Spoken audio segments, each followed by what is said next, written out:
والسلام على أشرف الأنبياء والمرسلين نبينا محمد وعلى آله وصحبه أجمعين ومن تبعهم بإحسان إلى يوم الدين أما بعد.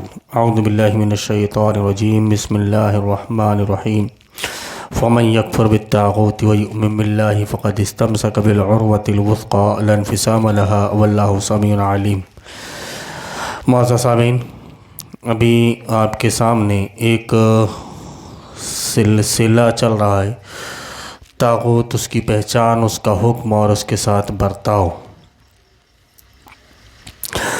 اس زمین میں پچھلے 2 درسوں میں ہم نے آپ کے سامنے بات ذکر کی کہ ایک وہ لوگ جو اللہ تبارک و تعالیٰ کی شریعت کے بغیر فیصلہ کرنے والے حاکم کو جو بھی فیصلہ کرتا ہے وہ اس کو تسلیم کر لیتے ہیں، مان لیتے ہیں، تو اس طرح سے وہ فیصلہ کرنے والا ان کا معبود ہو جاتا ہے. ایک یہ چیز. دوسری یہ چیز کہ جو حاکم اللہ تبارک و تعالیٰ کی شریعت کو چھوڑ کر دوسرے قوانین کے ذریعے سے فیصلہ کرتا ہے، وہ اللہ کے اطاعت گزار بندوں کو اللہ کی شریعت سے نکال کر شرک، کفر اور جاہلیت کے اندھیرے میں ڈال دیتا ہے. یہ 2 چیز ہو گئیں. ان 2 چیزوں کو اگر آپ سامنے رکھیں تو ایک مسئلہ ابھی ہمارے سامنے یہ آتا ہے، وہ حضرت ابن عباس رضی اللہ تعالیٰ عنہ کا قول، کفر دون کفر والا معاملہ، کہ وہ کافر تو ہوگا لیکن ایسا کافر ہوگا جو ملت اسلامیہ سے خارج نہیں ہوگا. اسی کو دلیل بنا کر بہت سے علماء کرام پیش کرتے ہیں. کس سلسلے میں؟ اس سلسلے میں کہ انہوں نے اللہ کے قانون کو چھوڑ کر دوسرے قانون سے فیصلہ کروایا اور اس فیصلہ کرنے والے پر کلی طور پر ایمان لے آیا اور اسی کے مطابق وہ فیصلہ کروا رہے ہیں. ہماری مراد نظام جمہوریت سے ہے. نظام جمہوریت سے کہ نظام جمہوریت ایک ایسا نظام ہے کہ جس نے اللہ رب العالمین کے قوانین کو برطرف رکھ کر ایک نیا نظام، ایک نیا قانون بنا لیا اور اب جو بھی اس کے فیصلے کو مان رہا ہے، اس نے جو بھی فیصلہ کیا اور وہ اس کے فیصلے کو مان رہا ہے، تو اس طرح اس نے اس کو اپنا معبود بنا لیا. اب چاہے وہ اس کے سامنے اپنا سر جھکائے یا نہ جھکائے، اس کی عبادت کرے نہ کرے، کیونکہ عبادت کا جب بھی نام آتا ہے تو کچھ چیزیں ایسی ہیں کہ جو خاص ہیں عبادت کے ساتھ میں، کہ آدمی کے سامنے جب بھی عبادت کا لفظ آتا ہے تو آدمی یہ سمجھتا ہے کہ کسی کے سامنے اگر آدمی جھک رہا ہے، کسی سے اگر آدمی مرادیں مانگ رہا ہے، اپنا سر ٹیک رہا ہے اس کے سامنے، تو گویا وہ اس کی عبادت کر رہا ہے. یہ معنی مفہوم آدمی کے دماغ میں جاتا ہے، جبکہ ایسا نہیں ہے. آپ اللہ کے قانون کو چھوڑ کر کسی اور کے قانون کے ذریعے سے فیصلہ کرو گے، اس کے کہے کو صحیح مانو گے اور اللہ کے کہے پر تم عمل نہیں کرو گے. اس طرح سے اگر آدمی کر رہا ہے تو وہ اس کو اپنا رب بنا لے رہا ہے، اس کی وہ عبادت کر رہا ہے. اس زمین میں ہم نے آپ کے سامنے عدی بن حاتم رضی اللہ تعالیٰ عنہ کی حدیث بھی پیش کی، جس میں انہوں نے یہ سوال کیا نبی صلی اللہ علیہ وسلم سے کہ اللہ کے رسول صلی اللہ علیہ وسلم، ہم ان کی عبادت نہیں کرتے تھے، تو آپ صلی اللہ علیہ وسلم نے ہم نے ان کو اپنا رب نہیں بنایا تھا؟ تو نبی کریم صلی اللہ علیہ وسلم نے ان سے یہی کہا تھا کہ جو چیز کو وہ حلال کہتے تھے تم اس کو حلال کر لیتے تھے. بولے جی یہ بات تو ہے، جو چیز وہ حرام کرتے تھے تم اس چیز کو حرام تو کر لیتے تھے. کہا جی یہ بات بھی ہے. تو کہا پھر ان کو رب بنانے کا مطلب ہوا کیا؟ یہی تو رب بنانا ہوا. ان کو ان کی ان باتوں کو تسلیم کر لینا یہی ان کو رب بنانا ہوا.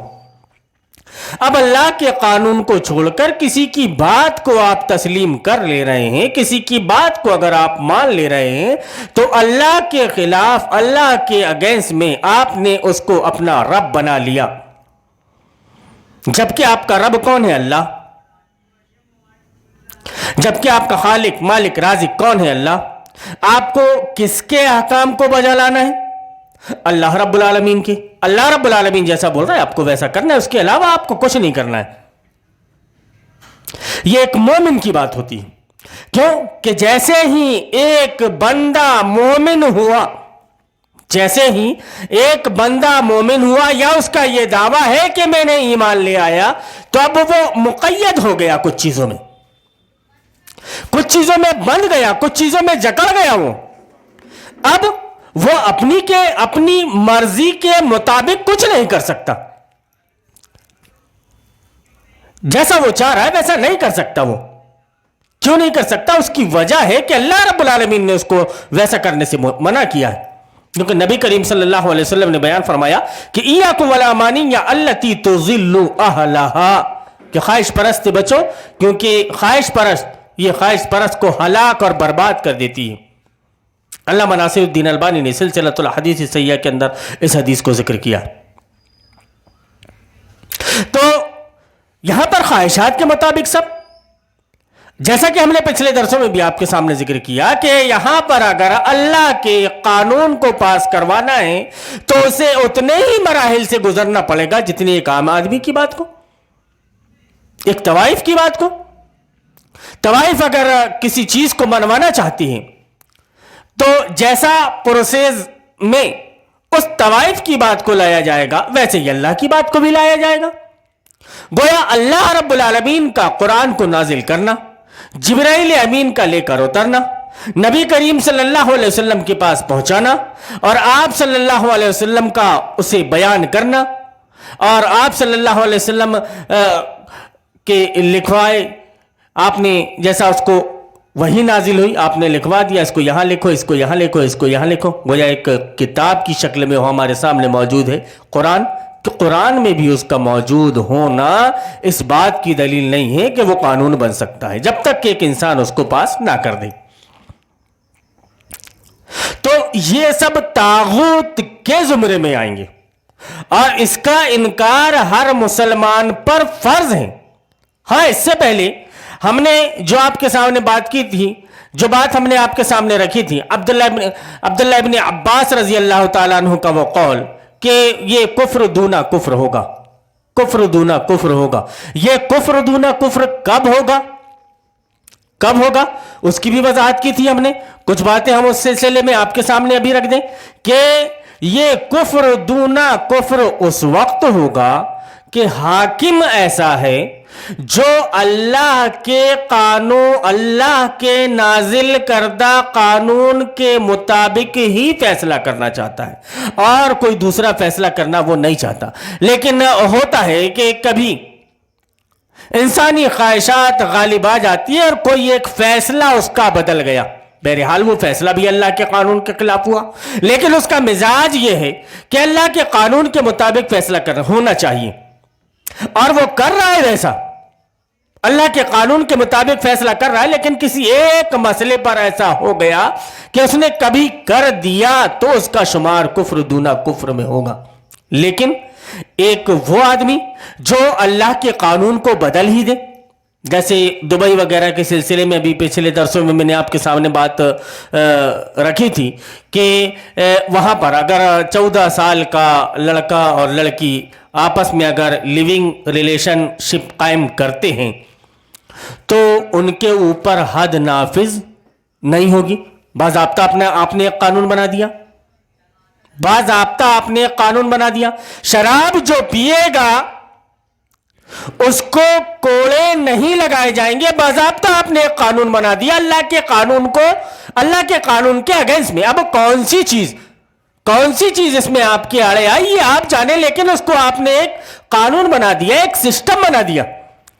اب اگر آپ نے ایسا کر دیا ہے مسلسل اسی کے مطابق فیصلے ہوں گے تو وہ کفر دونا کفر میں شامل نہیں ہوگا، وہ کفر دونا کفر میں شامل نہیں ہوگا۔ دونوں باتوں میں بہت باریک فرق ہے، بہت باریک فرق ہے، اور اسی فرق کو میں آپ کے سامنے واضح کر رہا ہوں کہ ایک تو وہ کہ غلطی سے اس نے کوئی فیصلہ کر دیا یا نفسانی خواہشات اس کے اوپر غالب آ گئی اور اس نے کوئی ایک فیصلہ کر دیا اور دل میں اس کو ملال بھی ہے کہ میں نے یہ جو فیصلہ کیا غلط کیا، مجھے یہ فیصلہ نہیں کرنا چاہیے تھا، یا نفسانی خواہشات کے بس میں آ کر کے اس نے ایک فیصلہ کر دیا۔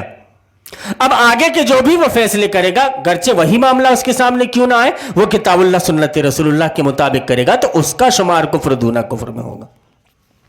اب کچھ لوگوں کا یہ کہنا کہ یہاں پر جو نظام طاغوت میں ہم رہ رہے ہیں، نظام طاغوت میں ہم رہ رہے ہیں اور یہاں سے جو ہم فیصلے کروا رہے ہیں، ہم شراب کو حرام ہی سمجھتے ہیں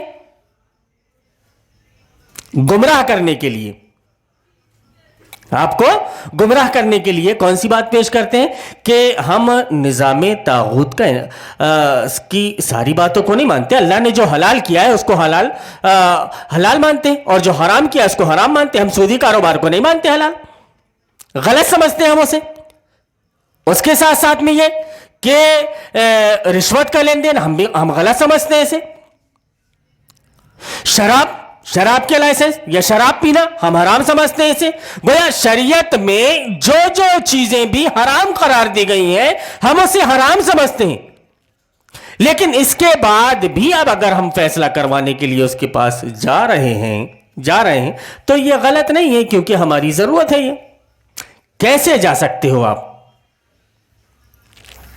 آپ کیسے جا سکتے ہو طاغوت کے پاس فیصلہ کروانے کے لیے؟ گویا آپ ایک طرح سے تو اس کو تسلیم نہیں کر رہے ہو، لیکن دوسری طرف جا کر آپ تسلیم کر رہے ہو اور جو بھی معاملہ ہو رہا ہے آپ اپنا اس کے پاس میں لے کر کے جا رہے ہو۔ ہاں، وہ آپ کا وہ معاملہ سودی کاروبار کے متعلق نہیں، رشوت کے لین دین کے متعلق نہیں، شراب کے متعلق نہیں، اور آپ اس خوش فہمی میں ہو کہ ہم اگر ایسا کر رہے ہیں کہ جو کچھ اللہ نے حلال کیا ہے ہم اس کو حلال سمجھ رہے ہیں، جو حرام کیا ہے وہ حرام سمجھ رہے ہیں، لیکن ہم کلی طور پر ساتھ اس کا دے رہے ہیں۔ وہ کیسے؟ وہ ایسے کہ اللہ رب العالمین نے جو چیز حلال کیا ہے اس کو آپ حلال مان رہے ہو لیکن کلی طور پر آپ کا اس پر عمل نہیں ہے، آپ مان رہے ہو کہ اللہ رب العالمین نے اس کو حرام کیا ہے لیکن کلی طور پر آپ کا ایمان اس پر نہیں ہے، آپ کا کلی طور پر ایمان اس بات پر ہے کہ جو اس نے کہا ہے وہ صحیح ہے، جو اس نے کہا ہے وہ غلط ہے۔ اس کے مطابق جا کر کے آپ نے جو شریعت کے مطابق ہی جو باتیں تھیں ان باتوں میں جا کر کے اس سے آپ نے فیصلہ کروا لیا، تو گویا آپ نے فیصلہ کس کا مانا؟ اسی نظام کا فیصلہ مانا آپ نے اور اسی کے مطابق آپ نے فیصلہ کروایا، لیکن آپ آڑ لے رہے ہو شریعت کی کہ ہم ایسا کر رہے ہیں تو نہیں ہوگا، جبکہ وہ نظام کو پاس کرنے والا بھی اس نظام کو پاس کرنے والا بھی اللہ کے قانون کی مخالفت کر رہا ہے، کیونکہ اللہ کا قانون اس بات کا محتاج نہیں کہ اللہ نے شراب کو حرام کیا ہے تو پھر کوئی آدمی کی دستخط ہو اور اس کام کو اس شراب کو حرام کیا جائے یا سودی کاروبار کو حرام کیا جائے، رشوت کے لین دین کو حرام کیا جائے، یہ پاس کب ہوا؟ جب وہ کمیٹی سے گزر کے آیا۔ تو اب اگر آپ کا اس پر عمل ہو رہا ہے تو آپ کا عمل کتاب اللہ سنت رسول اللہ پر نہیں بلکہ ان کے لائے ہوئی قانون کے مطابق آپ کا عمل ہو رہا ہے، کیونکہ پاس انہوں نے کیا ہے۔ اب اس قانون کے لیے یہ ضروری نہیں تھا کہ وہ محمد صلی اللہ علیہ وسلم کے اوپر نازل ہو، قرآن میں ذکر ہو، جبریل امین لے کر آئے ہو، اللہ رب العالمین نے اس کو نازل کیا ہو، یہ ساری چیزیں اس کے لیے ضروری نہیں تھی۔ ضروری یہ تھا کہ یہ جو بینچ بیٹھی ہوئی ہے قانون پاس کرنے والی، وہ اس بینچ میں وہ قانون آیا اور وہ پاس ہوا۔ اب ایسی صورت میں آپ نظام طاغوت کا انکار بھی کرتے ہیں۔ یہ سسٹم پاس ہو کر آیا کہاں سے؟ اس بینچ سے وہاں سے پاس ہو کر آیا اور آپ اب اس کا انکار کر رہے ہیں، تو آپ کا عمل شریعت پر نہیں بلکہ نظام جمہوریت پر ہوگا، نظام طاغوت پر، کیونکہ آپ کے ایمان کا تقاضا یہ ہے کہ آپ کو پہلے سے اس کا انکار کرنا چاہیے تھا، چاہے کوئی مانے یا نہ مانے، چاہے کوئی تسلیم کرے یا نہ کرے، آپ کے لیے کوئی بھی بات صرف تبھی کافی ہو جب اللہ رب العالمین نے اس کو کتاب اللہ میں ذکر کر دیا ہو۔ آپ کے لیے کوئی بھی بات سند کی حیثیت اس وقت رکھتی ہو کہ نبی کریم صلی اللہ علیہ وسلم کی زبان سے کوئی بات نکل گئی، ہم اپنی ساری باتوں کو پھینک دیں۔ یہی بات تھی ائمہ کرام میں کہ انہوں نے کہا تھا کہ جب بھی ہماری کوئی بات نبی کریم صلی اللہ علیہ وسلم کی بات سے ٹکرا جائے تو ہماری بات کو دیوار پر مار دینا۔ جبکہ امام ابو حنیفہ رحمۃ اللہ علیہ کے مطابق یہ بھی آتا ہے کہ انہوں نے کہا کہ اگر کوئی ضعیف حدیث بھی، غور کیجیے گا، جبکہ ضعیف حدیث قابل عمل نہیں، ضعیف حدیث قابل عمل نہیں، لیکن امام ابو حنیفہ رحمۃ اللہ علیہ بیان کرتے ہیں کہ اگر کوئی ضعیف حدیث بھی میری بات سے ٹکرا جائے تو میری بات کو چھوڑ دینا اور اس حدیث پر عمل کر لینا۔ یہ چیزیں تھیں، تب ایسی چیزوں نے ان کو اونچے مقام پر اٹھایا اور امام کا مرتبہ ان کو ملا، ویسے ہی کسی کو نہیں مل جاتا۔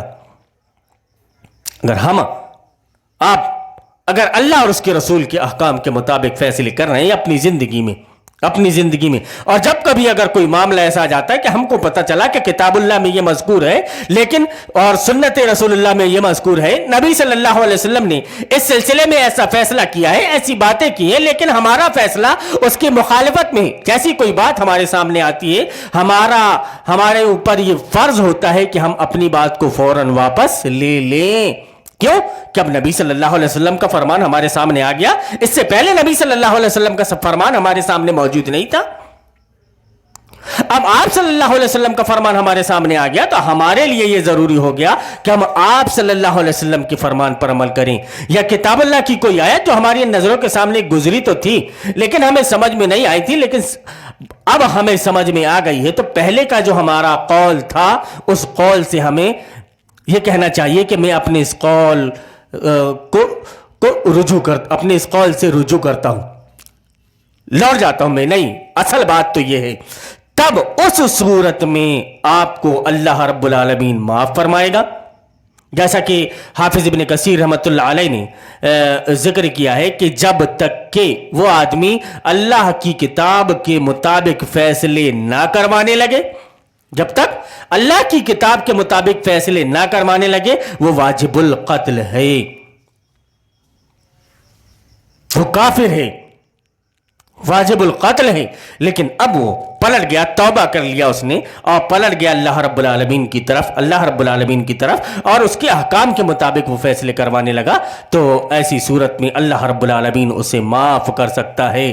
وہی آیت جو ہم نے آپ کے سامنے بھی ذکر کی کہ فَمَن يَكْفُرْ بِالطَّاغُوتِ وَيُؤْمِن بِاللَّهِ فَقَدِ اسْتَمْسَكَ بِالْعُرْوَةِ الْوُثْقَىٰ لَا انفصام لَهَا وَاللَّهُ سَمِيعٌ عَلِيمٌ، کہ جس نے طاغوت کا انکار کیا اور اللہ رب العالمین پر ایمان لے آیا تو اس نے ایک ایسا مضبوط سہارا تھام لیا جو کبھی ٹوٹنے والا نہیں ہے، اس نے مضبوط سہارا تھام لیا۔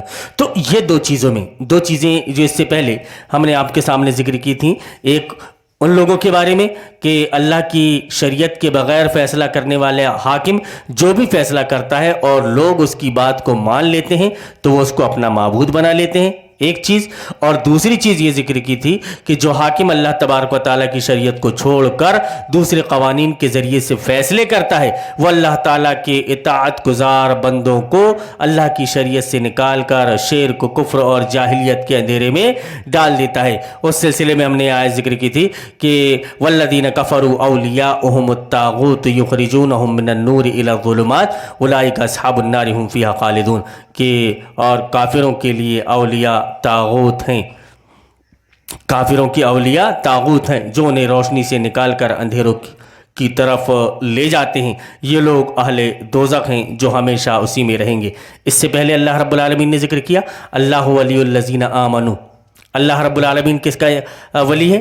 مومنوں کا، یخرجونہم من الظلمات الی النور، وہ ان کو ظلمات سے، تاریکی سے نور کی طرف لے کر آتا ہے۔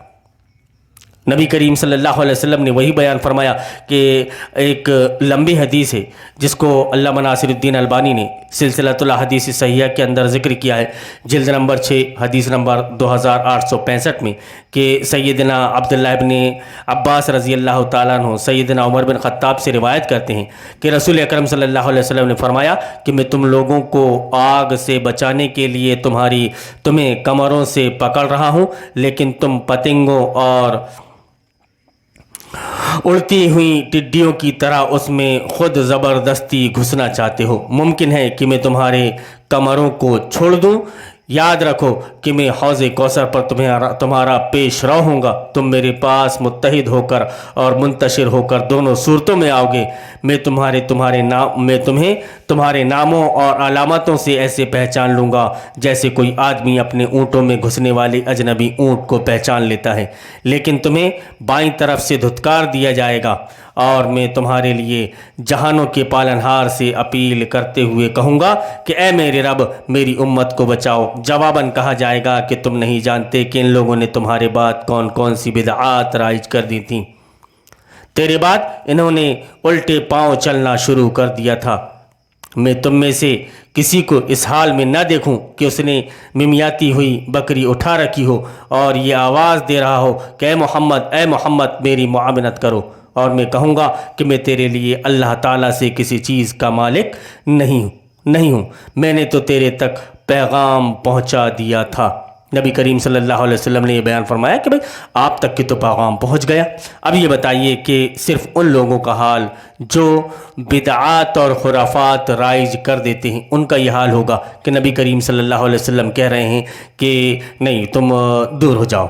ایک حدیث میں آتا ہے کہ آپ صلی اللہ علیہ وسلم کہیں گے کہ سحقن لمن غیر دینی بادی، کہ میرے دین کو جنہوں نے میرے آنے کے بعد میں بدل دیا تھا ان کے لیے دوری ہو۔ اب نبی کے پورے سسٹم ہی کو جو بدل دے اور پھر وہ امید رکھے کہ وہ جنت میں چلا جائے، تو یہ کیسے ممکن ہو سکتا ہے؟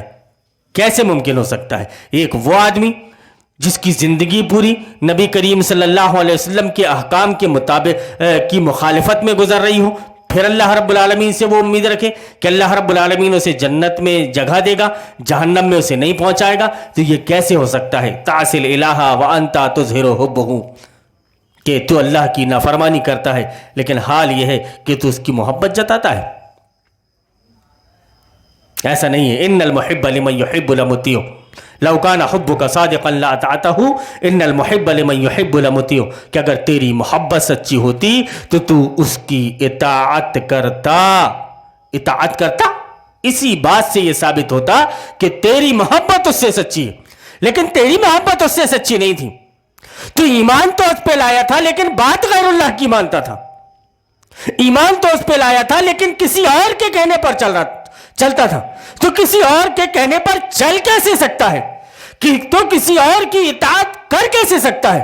تو کتاب اللہ کے احکام کو، نبی کریم صلی اللہ علیہ وسلم کی احادیث کو، آپ صلی اللہ علیہ وسلم کی لائی ہوئی شریعت طیبہ کو ایک طرف ڈال کر ایک انسان کے بنائے ہوئے قانون کو، ایک انسان کے بنائے ہوئے سسٹم کو کیسے مان سکتا ہے؟ کیسے تسلیم کر سکتا ہے؟ اگر تو نے اس کو تسلیم کر لیا تو تو مومن نہیں۔ اللہ رب العالمین تجھے جہنم میں جگہ دے گا۔